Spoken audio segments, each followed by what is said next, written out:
Hello everyone, welcome again. Today we will discuss about current density and full discussion of Ohm's law and also about resistance. So friends, let's get started. So our first topic is current density. देखिए current density किसी भी conductor के अंदर के उस part की density होती है। जैसे सपोज कीजिए मैं यहाँ पे करंट डेंसिटी निकालना चाह रही हूँ, यहाँ पे कितनी है, तो वो क्या होगा, वो होगा यहाँ पे कितनी करंट है उस टाइम, अमाउंट ऑफ करंट कितनी है यहाँ पे, और अपॉन इसका cross sectional area. That means the current density at any point inside the conductor is defined as the amount of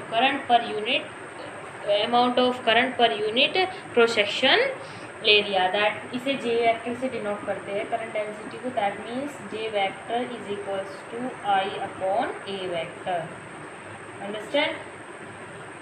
ये एक वेक्टर क्वांटिटी है, इसकी एसआई यूनिट बताइए क्या होगी, एम्पियर पर मीटर स्क्वायर। और अगर बहुत ही स्मॉल एलिमेंट है कोई, सपोज कीजिए और छोटा है कोई एलिमेंट, इतना छोटा है, यहाँ पे मैं करंट डेंसिटी निकालना चाह रही हूँ, तो यहाँ पे करंट डेंसिटी क्या होगी current density, J vector is equals to d I upon d A vector. मतलब डी डिनोट कर रहा है कि बहुत छोटा एलिमेंट है कोई, और that means d I is equals to क्या हो जाएगा, J vector d A vector. और अगर मैं उस छोटे से एलिमेंट को तो मैं पहले लेके चली थी, इस वाले एलिमेंट को, अब मैं कहूँ कि इसके मुझे पता चल गई, अब इसके हेल्प से आप पूरे कंडक्टर पे इस पर कितनी करंट डेंसिटी है वो पता लगाए। तो वो कैसा होगा, दोनों साइड का इंटीग्रेशन करने पर इधर क्या हो जाएगा, I is equals to integration J vector dot D A vector. So this is current density of the whole conductor. So I hope आप लोगों को करंट डेंसिटी समझ में आ गई होगी। अब हमारा नेक्स्ट टॉपिक है Ohm's law.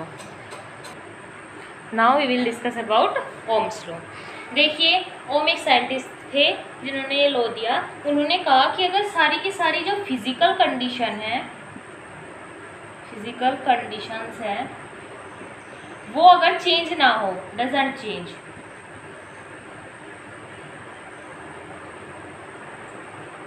That means temperature constant रहे।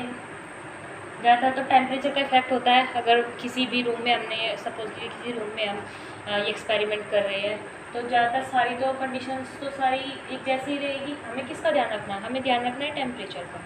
समझिए, मतलब सारी फिजिकल कंडीशन सेम रहे, चेंज ना हो।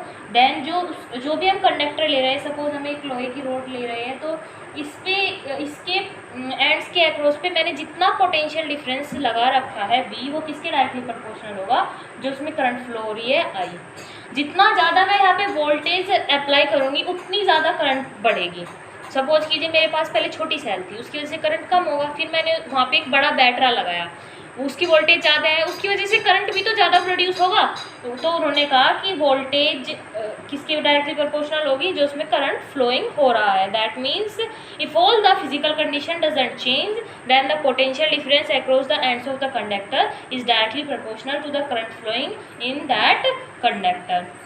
तो जब यहाँ से प्रोपोर्शनैलिटी का साइन हटाएंगे तो इक्वल के साथ एक कॉन्स्टेंट आएगा, जो कांस्टेंट आया है यहाँ पे R। इस कांस्टेंट को हम बोलेंगे resistance, R is equals to resistance of this conductor. देखिए ये रेजिस्टेंस एक तरह की रुकावट है। अगर मैं आपको एक सिंपल लैंग्वेज में समझाने की कोशिश करूँ, रेजिस्टेंस मतलब है रुकावट, करंट की जो पाथ है उसमें रुकावट। पहले करंट फ्लो हो रहा है आराम से, अब कुछ ना कुछ एक ऐसा यहाँ पे मैंने ऐसे वेरिएबल इंट्रोड्यूस कर दिया जिसकी वजह से हमारा जो करंट है वो चेंज होता रहेगा, घटता बढ़ता रहेगा। भाई रेजिस्टेंस इफेक्ट कर रहा है ना उसे। सपोज कीजिए किसी कंडक्टर का रेजिस्टेंस बहुत ज़्यादा हाई हो गया, तो करंट क्या है, करंट कम फ्लो होगी, तो करंट को इफेक्ट कर रहा है ना।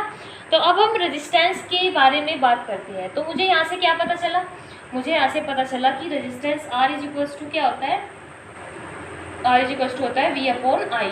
दैट मीन्स वोल्ट पर वोल्ट पर एम्पियर, और इसे हम ओम से रिप्रेजेंट करते हैं, इसकी SI यूनिट, इस वोल्ट पर एम्पियर को SI यूनिट जो है इसकी वो ओम है। समझ गए आप लोग? अब रेजिस्टेंस को देखते हैं क्या क्या चीज़ इफेक्ट कर सकती है। तो इतना तो आपको समझ में आ गया कि रेजिस्टेंस किसी भी कंडक्टर की वो प्रॉपर्टी है जिसकी वजह से वो करंट का अपोज करेगा। समझ गए? That means the resistance is the property of the conductor by virtue of which it opposes the current. अब हम कुछ ऐसे प्रॉपर्टीज डिस्कस करते हैं जिसकी वजह से रेजिस्टेंस इफेक्ट होगा। सो इसके अब हम कुछ ऐसी प्रॉपर्टीज़ पढ़ेंगे जो रेजिस्टेंस को कंसीडर करेगी, रेजिस्टेंस को इफेक्ट करेगी, किसी भी कंडक्टर के रेजिस्टेंस को। तो सबसे पहली बात है कि लेंथ कितनी है कंडक्टर की। सपोज कीजिए आप एक वायर ले जा रहे हैं 2 मीटर का, वो ज़्यादा रेजिस्टेंस, वो सपोज कीजिए वो इन्वर्टर में लगा है। इन्वर्टर पहले 2 मीटर का वायर जो लगाया है हमने, पहले वो डाउन करेगा इन्वर्टर को, या फिर अगर हमने 50 मीटर का कोई वायर लगाया वो डाउन करेगा। तो 50 मीटर वाला जल्दी डाउन करेगा, इसका मतलब लेंथ इफेक्ट कर रही है, लेंथ इफेक्ट कर रही है। तो सबसे पहला जो फैक्टर है वो है लेंथ ऑफ कंडक्टर। अब सेकेंड वन क्या है? Cross sectional area. कोई वायर कितना मोटा है, कोई वायर कितना पतला है। सपोज कीजिए आप कोई बारीक सी डोरी लाए, वो आपने इन्वर्टर में लगाई, वो ज़्यादा इफेक्ट करेगी। या फिर आप एक बड़ा सा वायर लाए जिसे हम केबल कहते हैं, वो ला के हमने उस पर लगाया, तो डिस्चार्ज पहले कौन करेगा? केबल करेगा। इसका मतलब जो है क्रॉस सेक्शन एरिया भी, area of cross section of the conductor, ये भी इफेक्ट कर रहा है। समझ गए? अब थर्ड वन नेचर। भाई पता नहीं किसी कंडक्टिविटी कितनी ज़्यादा हाई है, कोई बिल्कुल प्योर है कंडक्टर, या फिर कोई ऐसा है जिसपे इम्प्योरिटी मिली हुई है, तो नेचर भी तो इफेक्ट करेगा ना। Third one is temperature. Temperature भी रेजिस्टेंस को बहुत ज़्यादा इफेक्ट करेगा। टेम्परेचर, जैसे जैसे हम टेम्परेचर बढ़ाएंगे किसी भी कंडक्टर का, ऐसे ऐसे जो है रेजिस्टेंस बढ़ता चले जाएगा। क्यों बढ़ेगा? सपोज कीजिए एक कंडक्टर है ये, इसमें इलेक्ट्रॉन बहुत ज़्यादा है, सब फ्रीली मोशन कर रहे हैं।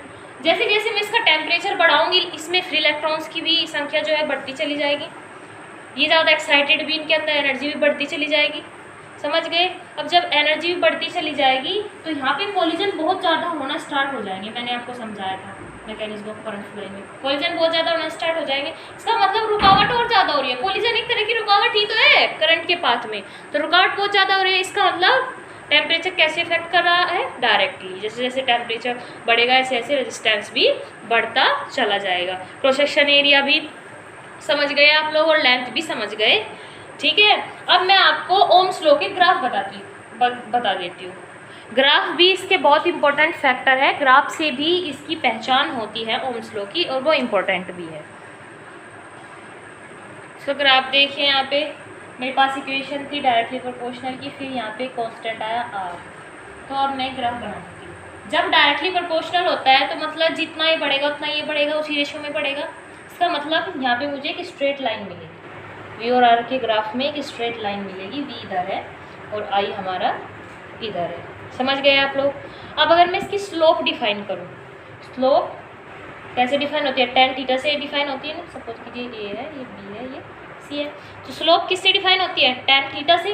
तो स्लोप करिए आप इसकी, is equals to tan theta.